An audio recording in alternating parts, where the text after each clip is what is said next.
Үчүнчү сабак Нуркамал Жетикашкаева кыргыз адабиятындагы аялдар поэзиясынын баштоочусу.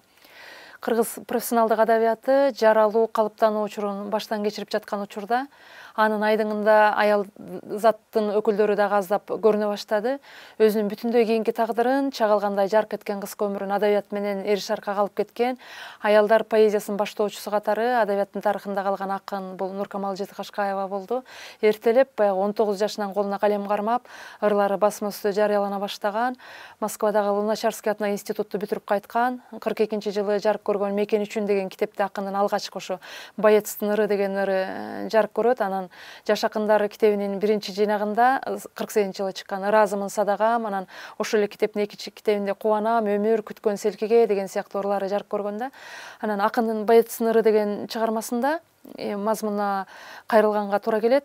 Майданга аттанган кыргыз жигитинин Фрунзе шаарына курбуларына берген анты коштошуу сөзү берилген. Бир 2-3 строфа ырга кайрылып көрөлү. Фрунзем, сүйгөн шаарым, чарбагым ол, коштошуп көркөмүңө сунайын кол. Жооп эттеп күрөшүүгө мен жөнөдүм, жеңиштүү көрүшкөнчө кош аман бол. Барамын мекенимди коргоо үчүн, баралым толуп турган колдо күчүм, балапан кезегимде бөпөлөгөн актаймын ата эмгегин эне сүтүн. Жат душман кол салганда өз өлкөмө, милдетим душмандарга каршы жөнөө. Фашисттер талкалаган кыштактарды тургузуп мен саламын асфальт көчө деп атат да. Баягы өзү 10 куплеттен турган 7 шерлик узак ыр, бирок биз үчөөнү келтирип атабыз. Аталышы Боецтин ыры делип, баягы кыргыз лексикасында жаңы сөздү көрсөтүп жаткан ырдын ичинде фашист, асфальт, Гитлер, желдет, бомба, самолет, паровоз деген түшүнүктөр орун алган. Баягы айрымдары 40-жылдар үчүн мурда кийин тааныш сөз болсо дагы көбүнчөсү улуу ата мекендик согуш менен тыгыз байланышта ал сөздөр. Ырдын аталышын акын аскердин ыры же жокердин ыры деп койсо деле маанисин жоготмок эмес, бирок баягы өз үйүнөн фронтко кетип аткан Бозуландын элесин берүү үчүн ушул сөз көбүрөөк ылайыктуу болду окшойт акын үчүн. Баягы алдыда эмне күтүп атат, ал жөнүндө элестөөсү жок, баягы майданга узап аткан жаш жигиттин деген немеси түшүнүгү ырда чагылдырылып атат да. Баягы өзүнө чабуул коюп келаткан душмандардын күчүн ал өзүнүкүнөн артык көрбөйт. Ошол фронттон өлүп каламбы деген коркунуч жок. Саптарына карасак деле узаткан курбуларым силерге ант, колумда дайым болот ок гранат, душмандар чабуул коюп келген кезде ыргытам, алар кыйрайт сулап-сулап деп баягы өзүндөгү күчтү абдан жеңил баалаган. Ал тургай баягы жээгине арыгынын күлөстүрүп орнотом кирпич үйдү билектүрүп деп бир баатырдык кылып жиберүүгө да ниеттенет. Ушул ырды карап көрсөк бул өтө абдан жөнөкөй, примитивдүү. Албетте бул үчүн биз анын авторуна эч кандай бир күнөө кое албайбыз.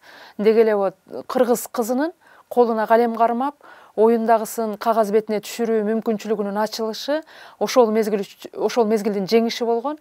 Мисалы, коомдук турмушка минтип аздап аралашып, өлкөдө болуп аткан абалды сүрөттөп, анын картинасын түзүп, ошо кыргыз кызынын сөз алып жатышынын өзү кыздар адабиятынын андан аркы жайбы, тезби, ийгиликтүүбү, кем карштуубу, баягы өнүгүшүнүн башкы шарты болгон да. Акындын дагы бир ырына токтолуп көрөлү. Ыраазымын садага деп аталат. Акындын биринчи өмүрлүк жолдошу жазуучу Өмүркул Жакишев менен иниси Рысбек ошо фронтка аттанып, анан кайтпай калганда, анан инисине арнап жазган ыры экен. Абалап учсам асманда, ай канатым сен элең, алышкан жоону жеңгенде ага тууган элиме айланып келем дээр элең. Көкөлөп учсам асманга, күн канатым сен элең. Көздөгөн душман жеңилет, күлүп ойноп ошондо көрөмүн элди дээр элең. Көңүлгө түйүп сөзүңдү көрөм деп жүрдүм көзүңдү, капилет келип шумга бар, капага салды өзүмдү дейт да. Ыр элдик кошок жоктоо мотивинде жазылган. Биринчи куплеттин саптары А, экинчи менен үчүнчүнүкү К менен башталып, аллитерациянын колдонулушу кепти алыстан баштап, мында асманда абалап учса ай канат, көктө көкөлөп учса күн канат болоор жан катары апыртылып, инисинин баркынын гиперболизацияланып сүрөттөлүшү, ойду кайрып келип, ошол эле ыргак башка сүрөттөөлөр менен тереңдетип берүү, алгач алыстан баштаган эки саптак оюн кийинки саптарда негизги саптарга ойлорго жакындатып, айтайын деген ойду элестүү берүү. Анан ушу азыр биз чоркок мүнөздөп аткан дагы башка ыкмалар ырдын кадимки элдик мотивдеги көркөм туунду экендигин далилдейт. Кыргыз адабияты негизи бул мезгилде бир топ профессионалдашып, форма, ык мазмунга түшүп, кечеги өзү чыккан фольклорго башкача көз менен карап, андан алган тажрыйбаларын кайра иштеп чыгып, кайра өздөштүрүп дегендей, бул аңдап билүүнүн, сүрөттөөнүн, көркөм ойлоонун такыр башка деңгээлинде, бийиктигинде болуп калган деген менен фольклордон дагы деле жөн жай кол үзүп кетелек кез болчу. Анын үстүнө айрыкча жоктоо сезимин туюнта келгенде, айтчу сөзү өзү эп келише калчу аял заты мындайда ошо кошокту жарата койгон жөн салуу деле көрүнүш катары көрүнөт. Айырмасы ошо профессионалдык адабияттын өкүлү катары көрүнүп калган Нуркамал Жетикашкаеванын кошокко кайрылып жатышы кайра эле кечээки фольклор жана адабият маселесине бир аз кайрылып өткөнгө мажбурлайт да. Акындын ырында айтылган сезимдер элестүү, пикири астейдил, деги эле ошо кошокто айтылгандар адатта канчалык эскини кайра кайталап, бириникин экинчиси кошумчалап, толуктап, импровизациялап жатса деле табигый кабылданат. Элдигир адатта оң, ыңгайлуу, өзүнө өзү коюлушуп турат. Бул жагынан ушу биз сөз кылып жаткан акындын элдик чыгармачылыктан али алыстап кете электигин дагы башка мисалдар айтып турат да. Нуркамал Жетикашкаева деги эле ошо өзүнүн ырларын обондотуп айтып берчү экендигин акындын кийинки өмүрлүк жары, белгилүү жазуучу, драматург Касымалы Жантошевдун кызы Жибек Касымалиевна менен ошо маектешип отурганыбызда айтып берген. Ушу Жибек эже айтат, баягы Нуркамал эже ошо казан аякка мындай үй окуттан деле анча жок эле, анан болгон эле чыгармачылык ошо кагаз тиктеп отурчу, анан маал-маалы менен ошо ырларын обондотуп айтып берчи дейт. Анан атам экөө көбүнчө эле чыгармачылык жөнүндө сүйлөшүп, анан булар көп деле узак өмүр сүрүшкөн эмес, бирок ушул бир аз убакытта чыгармачылык менен алектенишкен да. Баягы ал учурдун ырлары сабатсыздык жоюлгандыгынан улам кагазга түшүрүлгөнү гана болбосо, элдик озеки чыгармачылыктан алыстап кетелек болчу. Ушул себептен адабиятка алгач кадам койгон акын ырларына көз жүгүртсөк, алар ушу көбүнчө профессионалдык адабияттын үлгүлөрүнө караганда көбүнчө мазмун, ыргагы, тулкусу боюнча фольклорго жакын да. Нуркамал Жетикашкаеванын 78-жылы жарык көргөн ырлар жана поэма жыйнагындагы эң биринчи ырдаймын деп аталат. Ага да бир көз жүгүртүп көрөлү, бир-эки куплетине. Таалайлуу кызы элимдин, тартынбай калем аламын, кагаздын бетин саймалап, тамгадан түрүң саламын. Жаркыраган заманда жалындап өчпөй жанамын.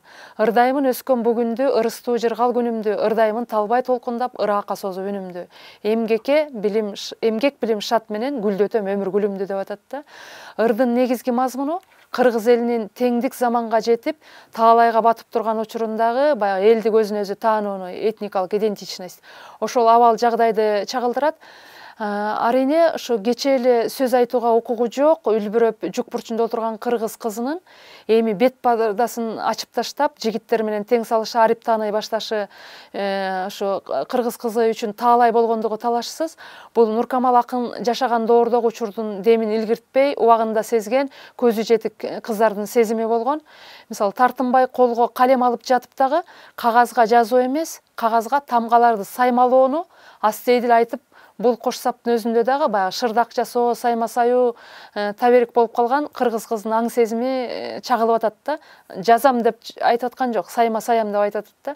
Акын ырдаймын деп кайталап айтып жатат да. Ырдын өзү дагы ырдаймын деп аталат. Ооба, акындын доору ошол ырдан, обондон алыстай элек доор да. Ыраакка созуп үнүмдү деп айтып жатканы кыргыздын ошол кыргыз кызынын кубанычтан эргип, көкүрөгүнөн шаңшып чыккан ыр элесин берип турат. Ушу Нуркамалдын чындап эле үнү алыска угулуп, Москвадан билим алып, анан кийин ырлары орус тилине бир топ которулган. Акындын жанагы «Я дочь октября» деген чакан китеби кыргыз Мамбастан жарык көрөт. Анан кийин «Проходят дни» деп ыры деген Москвадан антология кыргызская поэзия деп ошол китепке 57-жылы кирген да. Анан өзү ушул Москвадан билим алганы дагы чыгармачылыгына кандайдыр бир таасир эткен. Бирок дагы эле ошо жана биз жогоруда айткандай фольклордон өтө алыстап кеткен эмес да. Жанагындай катаал кылымдык шарттардан, улуу үркүндөн аман калган аз калктын мындан башка айтар сөзү деле болмок эмес. Бу жагынан өзүнүн алгачкы карлыгач акын кызы агынан төгүлө ырдап жаткан ыр ошол элдин ички көкүрөк көйүндөгү ойлор. Демек анын жазган, ырдаган алгачкы темасы өзүнүн ички жан дүйнөсү аркылуу элдин немесин, үнүн берүү болгон да. Калем кармаган менин курбуларымдын кичүү замандашы жана каламдашы Нуркамал болгон. Ал кыргыздын келин кыздарынан чыккан калам ээлеринин туңгучтарынын төл башларынын бири эле. Демек анын чыгармалары да улгайган замандаш акындарынын чыгармаларындай революциялык үгүт насыят темаларына сугарылган деп белгилейт да кыргыз эл акыны Алы Токонбаев ошол Нуркамалдын китебине жазган баш сөзүндө. Ырларынын тематикасын карап отурсак, жана биздин заман, Октябрдын кызымын, Ильич, биздин закон, Лениндин туус алдында, ырысыбыз партия, сүйүнөм, өчпөс чырак деп ушундай аталыштар ушундай кетип атат да.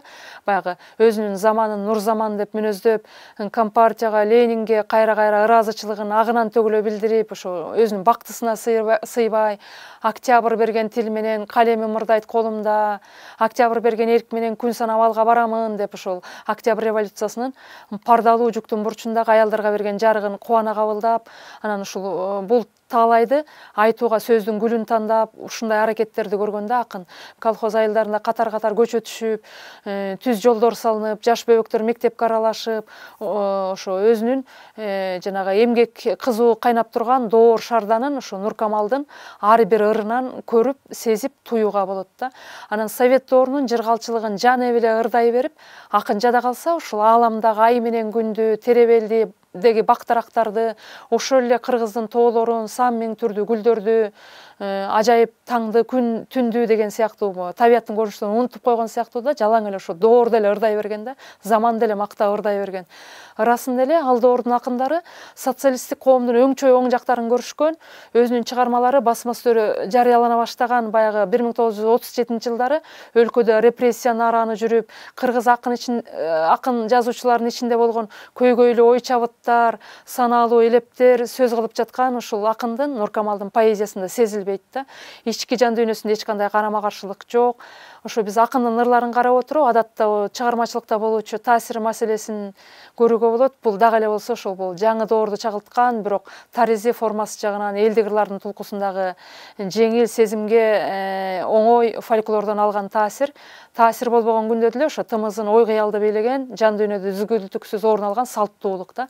Нуркамал акындын оюна ал учурда бул ырымды мындай формада жазсам, тигиндей жазсам деген ой келбейт болчу да. Анткени ал мындан башка ушул оюна келген нерсени кандай болсо дагы ушул кагазга түшүрүү гана максаты болгон да. Осмонакун Ибраимов да айтат ушул кездеги акындар жөнүндө баягы неме дейт да. Ибраимовдун сөзү менен айтканда да, акындын болгон максаты эле өзүндөгү оюндагы нерсени эле кагазга түшүрүү. Кандай формада болбосун да. Ал үчүн бул форма деген эски форма, жаңы форма изденейин деген нерсе болмок эмес да. Эл алдындагы ошо милдетин ак өтөгөн Нуркамал дагы өзүнүн ошо энелик бактысын жалпы совет бөбөктөрүнөн көрүп, аларга ыр арнап бир нече ырлар жазган. Бешик ыры, жеткинчек, кичинекей бөбөкжан деп балдардын психологиясын ачып берген ырлары бар бир нече. Анан ушул байкалган нерсе бул Нуркамалдын өзүнүн жеке бир чоң трагедиясы болуш керек. Ушул заманды ырдай берген, доорду ырдай берген деп атабыз. Өзүнүн жеке тагдыры такыр чыгармачылыгында чагылган эмес да. Мунун чыгармачылыгын биз баягы илимий иш жазып аткан учурда бир нече жолу кайра кайталап, ал тууралуу жазылган пикирлерди караганыбызда дагы, мисалы, акын деген өзү төрөгөн эмес, балалуу болгон эмес, баягы аял катары, ушу болбой калган эне катары ушул бир өксүктөр болушу керек болчу да. Акындын тагдырында ушул нерсе, ушул акындын өзүнүн жеке кайгы касірети анын поэзиясында таптакыр чагылган эмес да. Бул балким деген биз ошол баягы адабияттагы актай барактар деп коебузга 30-40 жылдардагы ошол сыяктуу көрүнүш болушу мүмкүн да. Биздин адабиятта балким сакталбай калган нерсе да, Нуркамалдын архивинде сакталбай калган нерсе. Анан ошо негизи бир суроо туулат да, кантип эле ушул өзүндөгү жеке трагедиясы чыгармачылыгында кантип чагылбасын деп. Бирок чыгармачылыгында чындыгында эчтеке жок да, ушул сыяктуу.